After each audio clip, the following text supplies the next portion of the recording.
Hello and welcome to the very first episode of the Peninsula Foundation's The Pivot Point series. I'm your host Smriti Chandrasekhar and I couldn't be more excited to kick off this journey with all of you.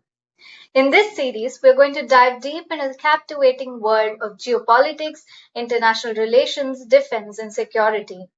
It is a big and complex space, but don't worry, we will break it down together. Each week, we will tackle pressing issues that shape our global landscape, from rising conflicts and shifting power dynamics to the latest in defense strategies and international diplomacy. What makes this podcast special? Well, we'll hear from a range of experts, from scholars to policymakers, who will share their insights, and it's all about bringing diverse perspectives to the table so we can better understand the pivotal moments influencing our world today. In today's episode, we will lay the groundwork for what is to come. We will discuss some of the key themes that we will be exploring in the future episodes, like great power rivalry, the role of international organizations, and the challenges of global security in our interconnected world. Whether you're a seasoned pro in international relations, or a curious student, or just somebody who would like to make sense of the headlines, we have something for you. I really hope to spark some engaging conversations that inspire thought and action. So let's jump right in. Today, we're kicking off with the topic Emerging World Order and What Should India's Strategy Be with Air Marshal M. Matheswaran.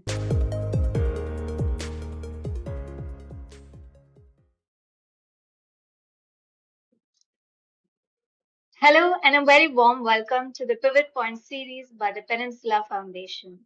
We have with us today Air Marshal M. Matheswaran, founder, chairman, and president of the Peninsula Foundation. Air Marshal Matheswaran is the former Deputy Chief of Integrated Defense Staff at Headquarters Indian Defense Services, responsible for policy perspective plans and force development. He retired on 31st March 2014 after 39 years of service with the Indian Air Force. Welcome, sir. Thank you, Smriti. As we discuss our topic, the emerging world order and what should India's strategy be, may I start by asking you what exactly or how exactly do we define an emerging world order and what does it look like in today's context? Well, that's a very interesting question. World orders continue to, they are dynamic. So, you have a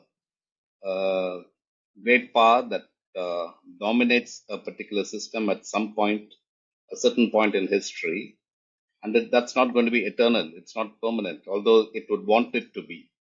So, you have a power that grows, gathers more resources, becomes more powerful, and then dominates the global system or the world order.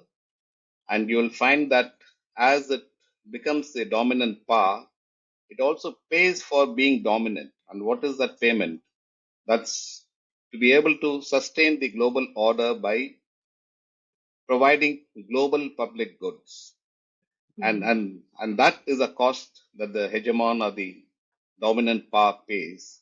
But when that is unable to sustain itself for that payment beyond a certain point of time, then the hegemon tends to become militaristic, starts using military power to sustain its hegemony as it feels, it's losing its dominance. And why does it come to that stage?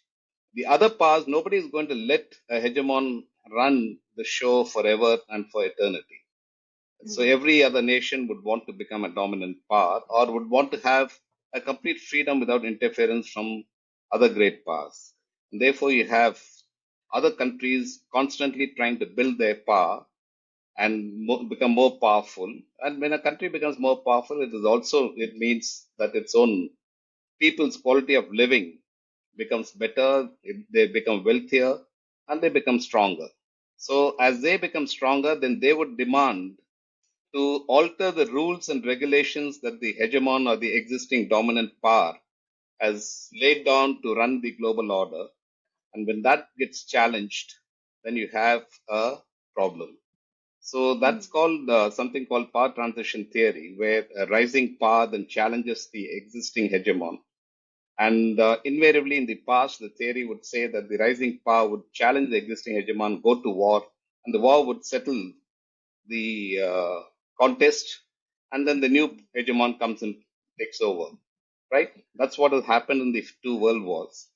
The First World War was Germany was challenging the European. It is a European, Eurocentric world, correct? We still live in a Western dominated world. Yes. And the First World War was about Germany challenging the rise, it's a rising power, challenging the hegemony or the dominance of the British Empire and the French Empire, while the Americans were gradually growing and watching from the sidelines. And the other empires of the Russian Empire, etc., are there, the Austro-Hungarian Empire and the Ottoman Empire, who've been there on the scene for 300, 400 years, each one having their own areas of influence. And that was a period of colonialism and imperialism. So these empires grew powerful by leveraging the resources and the labor through slavery and exploitation of the rest of the world, which is two-thirds of the world and two-thirds of the world's population. So when Germany now wanted to be the dominant power, the British and the French got together to sort it out, and that's how the World War, First World War happened. And then the Americans enter in 1917, and they sort out the results, and then they move away again, and you have a rebuild of the same issue taking place in the European scene, and you have Germany rising again and challenging the British and the French, and the Americans coming in, and this is different. This time it was different. So the European empires have been demolished virtually through a different way, which the Americans call it as decolonization process.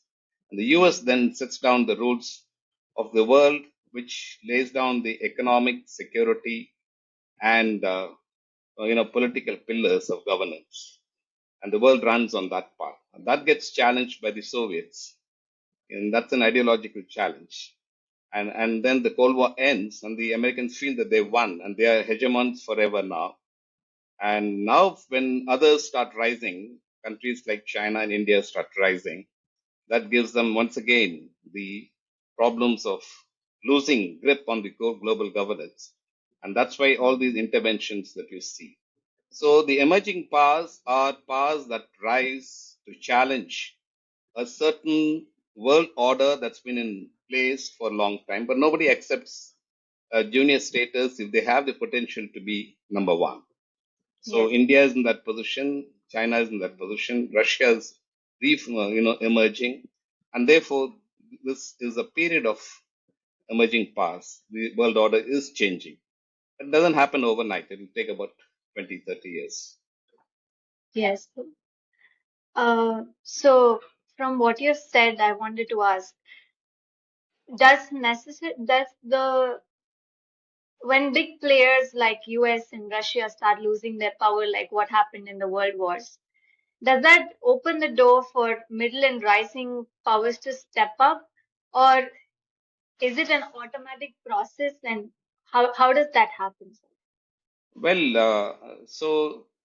a good book to read would be Paul Kennedy's Rise and Fall of Great Powers. And Mm-hmm. history is full of, that's a beautiful book which very analyzes the process of great power competitions in the world. And he lays out very clearly what happens is at a certain point, the hegemon or the great power, dominant great powers tend to overextend themselves to sustain their hegemony or dominance. They have to overextend themselves, let's put it that way. They don't have an option because they create, for example, the US has created dollar as a reserve currency.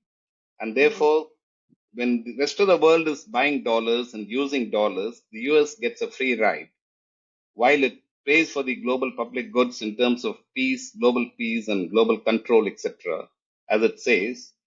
But rest of the world is forced to use dollars because dollar is the global reserve currency virtually, right? And therefore, what Yes. happens? The Federal Reserve prints any amount of dollars without any accountability. And Okay. that becomes an overextension. At some point of time, rest of the world turns around and says the whole economic structure is controlled by the United States through the Bretton Woods institutions, World Bank, IMF, SWIFT system, and dollar as a reserve currency. and then dollar becomes weaponized through sanctions, and then you have a problem, right? Now the rising powers say, why should we deal with the dollar, or why should we deal with the US laid down rules and regulations? And we need to have a more global perspective.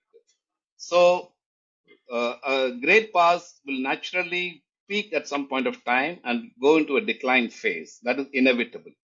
And Mm. it is inevitable that the US also will decline, not necessarily a weaker power, but it will have to share power with other rising powers. And the rising powers are China, Russia, and India.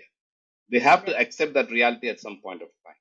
So the middle powers become greater powers as they Mm. accumulate more wealth, as they become like China was extremely weak in the 1970s and 60s, but today China is the leading economic power, global economic power. And in terms of technology, it's also crossing many barriers. So it's a space power, it's a nuclear weapon state, it's a massive economic power. And so India is also rising gradually. We are a most populous state, and we will reach at a certain level by 2050 and 2070. At these points of time, the US cannot be the dominant power. It has Mm. to share the global governance with others if it wants to remain in the game. If it doesn't want to remain in the game, then it can isolate itself, and then the others will run the world. That's not what happened. But this is how the middle powers rise to great power status. Yes. Um, Indian Foreign Minister Jaishankar's book, he has he has said that, and I quote, "As India rises, we need to not only be clear about our interests but also communicate them effectively." In this context, does he talk about a communication that is purely diplomatic, or is it something more as a strategy that we're talking about? Communication involves everything, but diplomatic tools are the first priority for any nation and should be the first priority. Well, everything should be, our ideas, our apprehensions, our concerns, and our supports should be communicated through diplomatic tools. That's how Mm. the world is moving today, right? But pure Yes. diplomacy without the backing of a hard power is meaningless, Mm. right? So the hard power is there at the back to make the diplomatic tools viable and effective.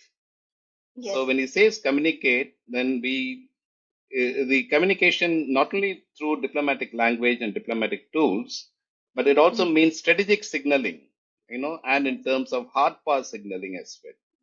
Mm. Right. So as you grow, you gather more hard power, you become more technologically sophisticated country, you become stronger militarily. These are all strategic signaling that actually sends out messages to rest of the world that this is how India would want to play a role in global governance. So for example, when we did the nuclear weapon test in 1998, that Mm. sends a signaling to communicates to rest of the world that India has established a nuclear deterrence. It's a nuclear weapon state, whether others agree or not. So under the NPT, they didn't want to accept us as a nuclear weapon state, but India said to hell with it. We don't Mm. recognize the NPT. It's an irrational, treaty. And then we go ahead and we waited for long without actually doing the test. But at some point of time, when we said it's time to tell the world that what we are, then we went ahead and did the test, right? So that Yes. is communicating to the world our clarity in our intentions and strategic purpose. So strategic signaling is extremely important, whether in the economics angle or technological angle or military angle. All of Mm. them can be done through the diplomatic tools, but these are important to understand the holistic aspect of signaling. So you mentioned strategic signaling. How is that related to the policy of strategic autonomy that India has been using in various events, such as its stance during the Russia-Ukraine war or during the Israel-Hamas war? Oh, the two are different. Strategic autonomy is a country's ability to hold on to its own principles and Mm. play a role independently, irrespective of the pressure that may come from more dominant powers. So the world today is dominated by the US, and in earlier times in the Cold War, it was the US and the USSR. Mm-hmm. But we didn't want to take any sides because they created alliances to virtually divide the world as zones of influence between the two superpowers. Yes. And Nehru said, no, we will not take sides. We want to have friendship with both sides. And we don't want to take sides because alliances are invariably push you towards warmongering process. And Yes. therefore, we started the non-alignment movement, which is actually, extremely a very important step. And that is strategic autonomy, right? Yes. So in any, for a long time, the senators and the congressmen in the US Congress would say, let's take strong actions against countries who do not support us in the United Nations General Assembly, voting against, interests of the US or any move, any bill or any resolution that the US moves, and if you vote against them, then they should be considered virtually as, adversaries. So India was targeted at that time as well. So what that is fundamentally the strategic autonomy process that we will follow our independent foreign policy. We will not be in military alliance with anybody. We will Yes. pursue global governance from a multipolar structure, a multipolar perspective. And we don't want any one great power to dominate the world, unrealistic. Strategic Mm. signaling is what I mentioned earlier. Strategic signaling is to send a messages to your adversary or to the world about, when somebody threatens you or somebody is giving you a signaling that is not acceptable to us, then we would want to actually send them very clearly what we mean by when we say some statements. Or we create certain capabilities, and that is the signaling to the rest of the world. The nuclear test is one. Even anti-satellite test that we did in 2014 is an extremely important. So 14 or 15, we did anti-satellite tests. And Mm. when China did it in 2007, it is signaling to the US and the others, rest of the world, what it is capable of in terms of, space power and space capabilities. So these are strategic signals. Yes. So, as India rises in the world order and also as one of the leaders of the global south, do you think we can maintain a strategic autonomy, or at some point do we have to choose some side? We don't have to. We haven't done at the worst of times. I don't think we are now much stronger. We are a growing great power. Mm. I don't think there's any necessity for us to take sides on anyone as an alliance partner. See, the problem Yes. with being an ally is there's always a differentials in power status, right? Hmm. So allies of the US, they are friends, they are close friends, all right, and strategic partners, all right. That's the statement we put out. But the reality is the US is a dominant power, and Yes. somebody who signs up in a treaty to be an ally with the US is a junior partner. And at various stages in the global history, then the junior partners turn out to be client states as well. Your foreign policy will get impacted. Your virtually your sovereignty will get impacted. So when you study the history of Australia or New Zealand, they have these problems, or even Japan and Germany for that Yes. matter. Yes. So, so we also spoke about the need for hard power backing for soft power diplomacy. India is the fourth largest military spender after the US and China, which actually spend 10 times more than India. So, how does our military spending actually impact our position in the global order? Well, our military position is related to our overall national policies. One is that we are not interested in uh, capturing territories from other countries. That is not our, business one. Our military Yes. is entirely focused on ensuring that we defend ourselves, our national integrity is, protected without any problems. And we have big adversaries around us, which is China is the global power, nuclear weapon state. Mm. Pakistan is a significant military power and a nuclear weapon state. So this threat environment around us, and we have border problems with them, territorial problems with them. And this threat Mm. environment necessitates us to have a strong military to be able to tackle any problems that may emerge. And our history shows that frequently we've had problems on some issue or other on the border dispute with China in recent times, and we've had 4 wars with Pakistan, right? Yes. And therefore, it is important to have a strong military. But as we grow economically stronger and become a much bigger power in the global order, the world will respect somebody only when that great power also exercises or takes on some responsibilities towards global governance. And if we have to take that responsibilities, then you should be able to have a military capability that can intervene if somebody requests you to provide assistance, or you provide a humanitarian, or disaster relief support or humanitarian assistance in areas of conflict and disaster struck areas. And that may require us to have a significant expeditionary capability. So Yes. to have the significant expedition capability, you have to have certain capabilities in your military. And therefore, Yes. you have to spend so much more. The last thing is to be a great power, you need to be a technological power as well. And Mm. you need to have control over critical technologies. So that is something. It's a work in progress, and we have a lot of road to cover, a lot of distance to cover in that area, and therefore the amount of funding that is devoted to defense expenditure, I would say, is not very great considering what we need to be and what we are required to spend. Yes. Right? Yes.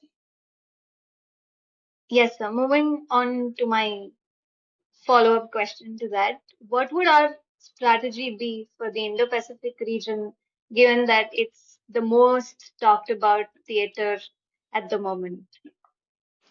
Well, it's a vibrant theater, one, and second is given the this explanation that I've given into your previous questions, it becomes obvious that China is the rising power which is challenging the existing dominant power, the US, virtually in all respects, and Yes. therefore, you have, while China and US are the biggest trading partners for each other. Their trade is in excess of 700 billion, Hmm. both ways. And the apprehension in the US that their number one position or the superpower position is likely to be threatened. They may have to share power on Chinese terms to address global governance is a problem that they don't want to face, or they don't want to have, or to be able to deal with it. So Hmm. you have all these issues that are now constantly being raised, that China is the biggest threat to the US, and China is a threat to rest of the world, etc. It doesn't follow the rules-based world order. China says, whose rule-based? Whose rules are we talking about? American laid down rules are not necessarily acceptable to everybody in the world. And therefore, China says it needs to be a multipolar world. We need to have a discussion on these aspects all over again. The post 1945 world is coming to an end, and we need to have a new world order. So that's the way I think, not exactly the same word, but that's a signaling that the Chinese send out across. Second, Yes. they have been bottled up by 50 odd American bases all around the Chinese coast. And Hmm. but the West says China is a threat to rest of the players in the region, and China says, no, I'm not a threat. I'm being threatened, and therefore I need to break out of this, barrier around me. Right. So this is the way I think things are emerging in the Indo-Pacific, where China is a growing power. It's probably going to be the largest naval power in terms of number of ships very soon by 2030. They've launched the fifth aircraft carrier, which is an 80,000 ton aircraft carrier, and they are breaking barriers in technological capability, both in terms of the Chip Act was meant to actually slow down China, but China seems to be escaping all those barriers laid down around them. And so very soon you will have a significant, blue water naval capability that's global in character with Chinese Navy. And then you will see a major possibilities of conflict in the South China Sea or in the Pacific or in the Indian Ocean. So in that context, the Indo-Pacific assumes great significance. Our objective is to look at ensuring peace so that all the countries can have their ability to play a role and their ability to operate peacefully in the Indo-Pacific domain. And Yes. this is going to be a wait and watch process for us. So that's how we are going to be doing. And that is why we are part of the Quad, which Hmm. is not a military alliance. The Quad is, an arrangement with similar thinking powers who have similar concerns. But the AUKUS is a military alliance. And I would Yes. say because Quad, India refused to convert it into a military alliance, I believe the AUKUS materialized. That could be one of the reasons, as I said. Yes. So since we spoke about China in the Indo-Pacific and China as a potential threat to US hegemony, I wanted to ask, what did China do that India didn't for China to become a potential challenge to US's hegemony at the moment? Well, I mean, India, one is China is very clear in its strategic objectives, laying down that they want to grow by a certain time frame in all material capabilities and military capabilities to rival the best in the world, right? Which is the US or the most powerful in the world. India was not looking purely at hard power alone. India was looking at addressing people's lives and people's quality of life in the initial stages to address the poverty and the economic development process. But Mm. still, I think we've made fair amount of, we've missed opportunities we can cite if you go back and review our history. And that major difference between India and China, because we were more or less at the same level in the 1970s, right? Yes.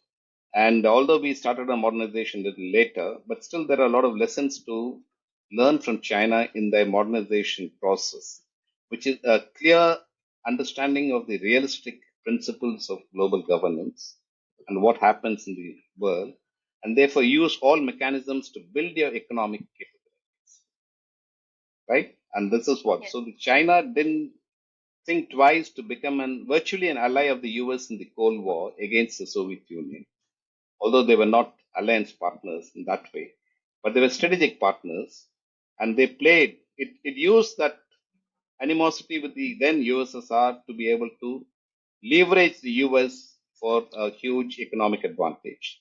That is one of the opportunities that China leveraged.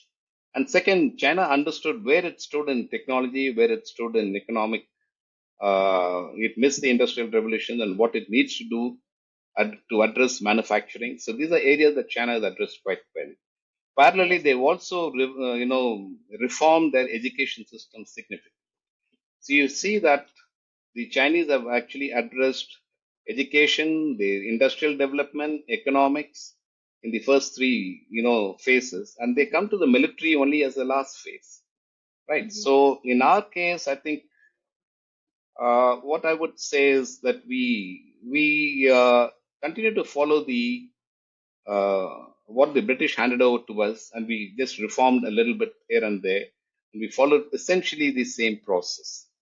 And therefore, there's been a clear lack of long-term strategic objectives, which and a strategic continuity in our processes with different governments and different leaders in the frame. Mm. So that is where I think we've lagged behind, and today we are. The Chinese economy is more than 5 times bigger than ours, and the military power is significantly more. The Chinese military budget is almost 5 times as big as our military budget. So these are the differences, I suppose. Yes, sir. So my final question would be, when we look at the next 10 years, what do you see as the three main challenges to India's growth and security, since we're discussing the strategy for an emerging order? Well, the biggest challenge for us is to use our don't miss out on our opportunities. The biggest Mm. opportunity for us is our demographic dividend, and we have not utilized it very well so far. And Yes. we've already lost 20 years. We benefited from what a country would grow, irrespective of whether you have a plan or you don't have a plan. So that is how we benefited. But I think you need to put a strategy in place and leverage enormous potential that exists in our people, which is the largest young generation that's there in any country in the world.